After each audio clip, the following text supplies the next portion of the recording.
당신과 함께 성장하는 경제재테크 유튜브 채널 당장TV입니다. 당장TV에서는 증권사 리포트, 뉴스를 통해 종목별 주요 이슈를 소개합니다. 당장TV는 종목 추천을 하지 않습니다. 종목에 대한 전문가 의견을 같이 고민하고 뉴스 검색을 통해 최근 이슈를 같이 알아보는 채널입니다. 오늘 소개해드릴 종목은 대한민국 대표 기업인 삼성전자입니다. 삼성전자는 크게 생활과전을 생산하는 CE 부분, 스마트폰을 생산하는 IM 부분, 디스플레이 관련된 DP 사업, 그리고 뭐니뭐니 해도 가장 중요한 반도체 사업으로 구성이 되어 있습니다. 액면 분할 후에 지지부진하던 주가가 20년 코로나 사태 이후에 엄청 올랐죠. 최고가가 96,800원이었습니다. 주가는 3월 25일 기준으로 81,200원이고요. 52주 최고가는 96,800원, 52주 최저가는 45,350원입니다. 외국인 지분율은 54.69%고요. 21년은 아마도 2018년 이후에 최대 매출 그리고 최대 영업이익을 낼 것으로 전망을 하고 있습니다. 오늘 살펴볼 증권사 리포트는 현대차증권의 노근창 애널리스트가 쓴 실현은 있어도 서프라이즈는 나온다입니다. 삼성전자 1분기 매출액과 영업이익이 메모리 가격 상승이나 스마트폰, TV 출하량 증가에도 불구하고 이번 텍사스 오스틴 공장 정전 이슈로 인해서 기존치를 하회할 것으로 예상을 하고 있습니다. 그럼에도 불구하고 이렇게 변경된 영업이익 전망치가 시장 컨센서스보다는 훨씬 큰 어닝 서프라이즈 수준일 것으로 보고 있네요. 그래서 이 증권사 리포트의 제목이 실현은 있어도 서프라이즈는 나온다 같습니다. 참고로 1분기 오스틴 공장 가동 중단에 따른 적자는 한 4천억 원 정도로 추정을 하고 있습니다. 하지만 이 증권사 리포트의 전반적인 내용은 그렇게 좋지가 못합니다. 우선 텍사스 오스틴 공장 정전 이슈가 있고요. 두 번째는 이제 파운드리의 낮은 수율, 세 번째는 범세계적인 공급난 등을 제시를 해서 이익 창출에 악재로 작용할 수 있다고 보고 있고요. 그리고 또 이번에 인텔이 파운드리 시장에 진출한다고 발표한 것도 좋지 않은 영향을 미칠 것으로 보고 있습니다. 오늘은 증권사 리포트를 하나 더 찾아보겠습니다. 하나증권 이순학 애널리스트가 쓴 TSMC에 대적할 수 있는 유일한 반도체 기업입니다. 우선 삼성전자가 파운드리 쪽에 투자를 아끼지 않고 있습니다. 5나노 공정은 이미 양산 중이고 평택 2공장에 파운드리 캐파도 확장하고 있네요. 3나노 공정 같은 경우에는 2022년에 양산 예정인데 이렇게 되면 이제 기술적인 면에서 TSMC와 비슷하거나 앞설 수 있을 것으로 판단하고 있습니다. 그리고 퀄컴이나 엔비디아 등으로부터는 5에서 7나노 공정을 이미 양산을 수주받았고요. 여기 보시면은 파운드리 매출액이 점점 증가하는 것을 알 수가 있습니다. 우선 반도체 부문에 있어서의 성장과 D램 가격 반등은 긍정적이지만 이 리포트에서도 역시 텍사스 오스틴 공장 정전에 대한 우려를 나타내고 있네요. 반도체 말고 IM 부분은 갤럭시 S21 판매 호조, 디스플레이 부분도 북미 쪽에서 올레드 모델 확장 효과를 긍정적으로 보고 있습니다. 오른쪽 그래프에서도 매출액과 영업이익이 모두 증가 추세임을 알 수가 있습니다. 이 증권사 리포트에서는 목표 주가를 상향을 했네요. 우선 단기 조정을 예상을 했지만 생각보다 조정 기간이 길어졌는데요. 그거는 이제 오스틴 공장 정전 이슈 때문으로 보고 있고요. 그리고 하지만 D램 가격 상승이 본격화될 2분기부터는 상승폭이 클 것으로 보고 있습니다. 즉, 현 시점이 적극적으로 매수에 나설 때라고 하고 있네요.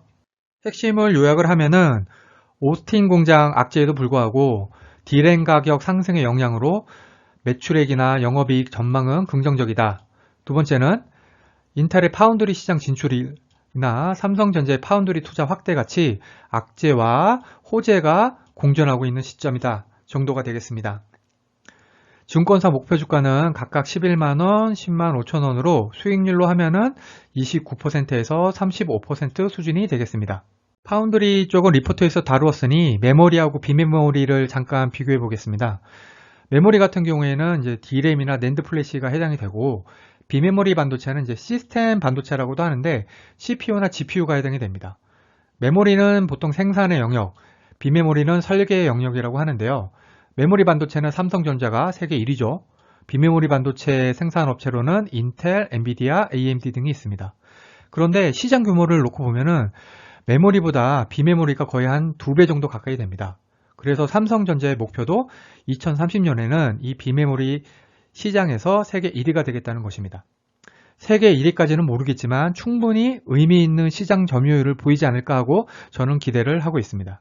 그러면 21년에서 23년까지의 배당금 정책도 잠깐 짚고 넘어가겠습니다. 배당 정책은 지난 3년과 동일하고요. 배당 성향도 금액을 보시면은 거의 동일한 걸 알 수가 있습니다.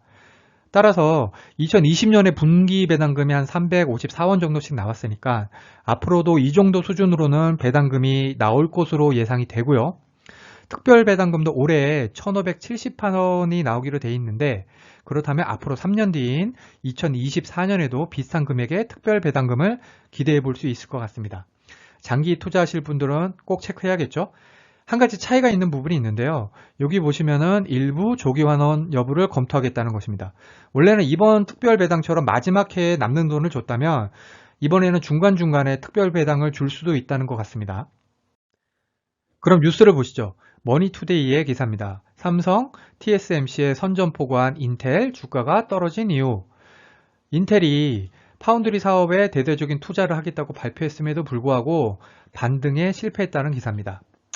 그런데 사실 이때 나스닥도 한 2% 정도가 떨어졌으니까 2.27% 하락은 크게 의미가 없을 것 같지만요. 아무튼 골드만삭스 같은 경우에는 신규 투자로 인해 현금 흐름이 줄어들 것을 언급을 하고 있고요. 기존 프로세스 사업에서는 경쟁사이지만 파운드리 사업에서는 고객이 되는 이해상충 초래도 언급을 하고 있습니다. 낙관적인 시각으로는 투자은행 베어드가 미국의 반도체 생산이 TSMC를 비롯한 아시아 쪽에 치중이 되어서 위험하다는 시각으로 인해서 미국 내 생산이 지정학적으로 이점을 가질 수 있을 것으로 보고 있습니다. 두 번째 뉴스는 이데일리 기사입니다. 삼성전자가 DDR5 메모리 모듈을 개발을 했네요. 이 DDR5 같은 경우에는 그래프에서 보듯이 기존 DDR4에 비해서 성능이 우수하네요. 이번 개발된 메모리가 차세대 컴퓨팅이나 대용량 데이터 센터, AI 등 첨단 산업 발전에 핵심 솔루션 역할을 할 것으로 기대를 하고 있습니다. 그리고 인텔의 총괄 부사장이 인텔의 프로세서와 호환이 되는 DDR5 메모리를 선보이기 위해서 삼성전자와 긴밀하게 협력을 하고 있다고 밝혔네요.